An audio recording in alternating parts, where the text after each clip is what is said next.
اسمعنا، ما عاد تسمع ما يغضب الله. الآن يا شباب اسمعوني بتكلم بكل صراحة، الآن انتشرت في جوالات شبابنا وبناتنا، جوالات شبابنا وبناتنا، مو طلاب الجامعة ولا الثانوي، طلاب والمتوسط الآن في جوالاتهم إلا ما رحم ربي انتشرت، ما بقول لك صور ولا أغاني، انتشرت أفلام إباحية ما ترضي الله جل في علاه، حتى أصبح بعض شبابنا أصبح مدمن. أنا أقول مدمن لأن الأفلام الإباحية الجنسية هذه قد يصبح الإنسان عليها مدمن مثل إدمانه على الهيروين والكوكايين والحشيش وغيرها. أقسم بالله أتكلم بكلام علمي متأكد منه مثل ما متأكد إني واقف قدامك. كثرة مشاهدة الأفلام الجنسية تجعل الشاب والفتاة مدمنين إدمان مثل إدمان المخدرات، يصبح ما عاد يفرق هذا اللي قدامه أخته ولا زوجته. واقف على قصص، أقسم بالله واقف على قصص بنت ينتهك عرضها وتغتصب وتفض بكارتها، ومن يفض بكارتها وينتهك عرضها خالها أو عمها أو أخوها. ليش؟ السبب إدمان الأفلام الإباحية في بنات المتوسط. أقسم بالله بنات متوسط 12 و13 سنة يتداول في جوالاتهم ويورون بعض أفلام جنس. أخ يفعل في أخته، وخال يفعل بنت أخته. والسبب إيش؟ السبب إدمان الأفلام الإباحية اللي تخلي الشاب وتخلي الفتاة في حالة هستيريا، ما عاد يركز ولا عاد، أهم شيء يفقد ذي ويخلص هذه الشهوة والعياذ بالله. عندنا نار الآن، نار قاعدة تحرق قلوب شبابنا وبناتنا اسمها نار الشهوة. ما في شاب الآن ولا في فتاة مع الروابط والمقاطع والصور إلا نار الشهوة قاعدة تحرقه. أحرقت بيوت شباب من شدة إدمانهم، من شدة إدمانهم للأفلام الإباحية تزوج وطلق، لأن زوجته هذه ما يقدر يستمتع معها. ليه؟ لأنه مدمن، بس مو مدمن حشيش ولا هو مدمن هيروين، مدمن أفلام إباحية، إدمان. أنا أتكلم أقول لك بعض الشباب وبعض البنات وصلوا لمرحلة الإدمان. لا أحد يقول لي تبالغ، لا أحد يقول لي تبالغ. ارجع لأهل العلم وارجع لأطباء النفس وارجع للإحصائيات والدراسات واسمع وشوف. وأقول لك بعض القصص، أقسم بالله العظيم، أقسم بالله العظيم بنت تكلمني عمرها 22 سنة، من عمرها 14 سنة إلى اليوم عمرها 22 سنة اللي يفعل فيها الفحش أخوها غصبا عنها. والسبب أخوها مدمن، بس مو مدمن حشيش ولا هو مدمن هيروين، مدمن أفلام إباحية.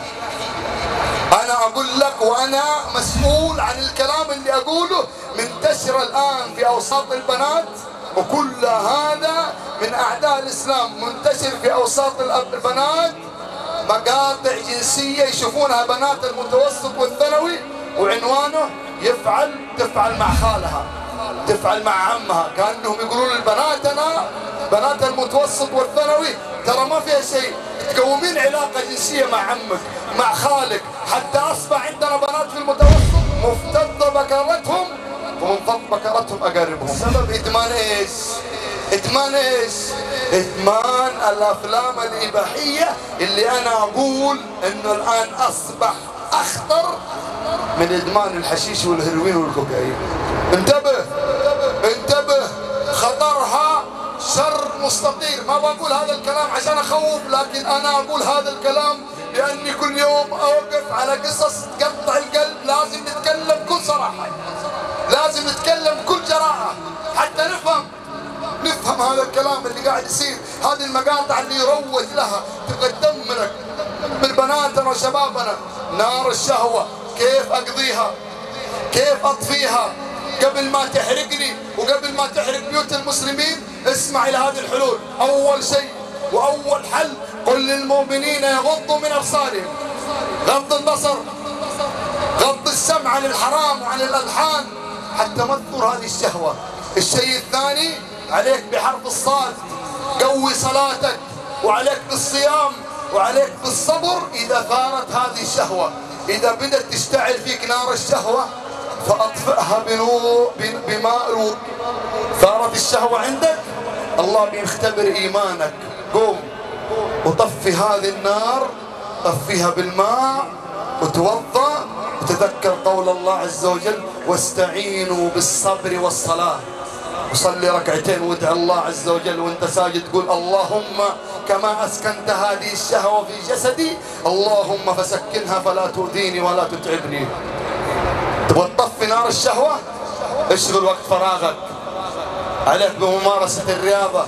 لا تروح لفراشك تبغى تنام إلا وانت منهك تماما. اقسم بالله نار الشهوة الآن قاعدة تسبب لنا مشاكل ما يعلم بها غير الله. كل يوم والثاني ولد زنا أو لقيط للقاعد مسجد ولا عند برميل زبالة. والسبب إيش؟ السبب نار الشهوة. الموضوع جدا خطير، موضوع الشهوة جدا خطير. الأمراض اللي انتشرت من إيد زهير وسيلان كلها بأسباب إيش؟ بأسباب الشهوة. والرسول صلى الله عليه وسلم يقول: ما انتشرت الفاحشة في قوم وأعلنوها إلا ابتلوا بالطاعون وأوجاع لم تكن في أسلافهم. أتذكر حديث للنبي صلى الله عليه وسلم، سأل الله عن سؤال، سئل النبي صلى الله عليه وسلم: ما أعظم الذنب؟ أعظم ذنب؟ قال: أن تجعل لله ندا وأن تزاني حليلة زوجك. تفعل الزنا في حليلة جارك، تفعل الزنا في زوجة جارك، هذا من أعظم الذنوب. إن كان الزنا بحليلة وزوجة الجار أعظم من أعظم الذنوب عند الله. طيب اللي يفعل في خالته ولا في عمته ولا في أخته ولا في زوجة أبوه، اسمحوا لي على هذا الكلام، لكن لازم نصحصح، لازم نفوق. أنا ما أتكلم ترى من خيال، أتكلم من قصص واتصالات ومشاكل أوقف عليها يوميا. والسبب نار الشهوة اللي ما في واحد الآن جالس قدامي إلا ويعاني منها. كيف تضبطها؟ كيف تعالجها؟ كيف تحل المشكلة هذه؟ قلت لك الأسباب، راجعها وتلقونها بإذن الله سبحانه وتعالى قريبا نازلة في اليوتيوب بالمقطع. لازم ننتبه، ترى الشهوة هذه أكثر ما يدخل النار الشهوة. قال النبي صلى الله عليه وسلم: أكثر ما يدخل النار الفك والفرج. أكثر ما يدخل الناس النار ألسنتهم وفروجهم. مر الرسول صلى الله عليه وسلم في الحديث الطويل اللي ذكره البخاري، مر النبي صلى الله عليه وسلم أتاه آتيان فقالوا له: انطلق، حتى مروا بتنور فرن في قبورهم، ناس في قبورهم في تنور، رجال ونساء يسترخون يبغون يخرجون، النار تلهب فروجهم، قاعدة تحرق فروجهم. فقال: من هؤلاء؟ فقالوا: انطلق. تدري مين ذول اللي في التنور؟ اللي في القبر قاعدين يعذبون، رجال ونساء، والنار قاعدة تحرق فروجهم من الأسفل. هؤلاء أهل الفاحشة في هذه الحياة الدنيا، اللي ماتوا هم ما تابوا، ماتوا على الفواحش والعياذ بالله. الموضوع جدا خطير، لازم نسوي له كنترول وتضبط شهوتك، وتعرف ان الله سبحانه وتعالى ما جعل هذه الشهوة في جسدك عشان تحاربه بها او تعصيه او تفعل عادة سرية او زنا او لواط، لا، جعلها الله عز وجل في جسدك من أجل أن يختبر إيمانك ومحبته في قلبك. فلا بد أن نحذر من هذا الحشة ومن هذه الشهوة. نسأل الله سبحانه وتعالى أن يحفظ شبابنا وبناتنا. تبارك الذي نزل الفرقان على عبده ليكون للعالمين نذيرا. الله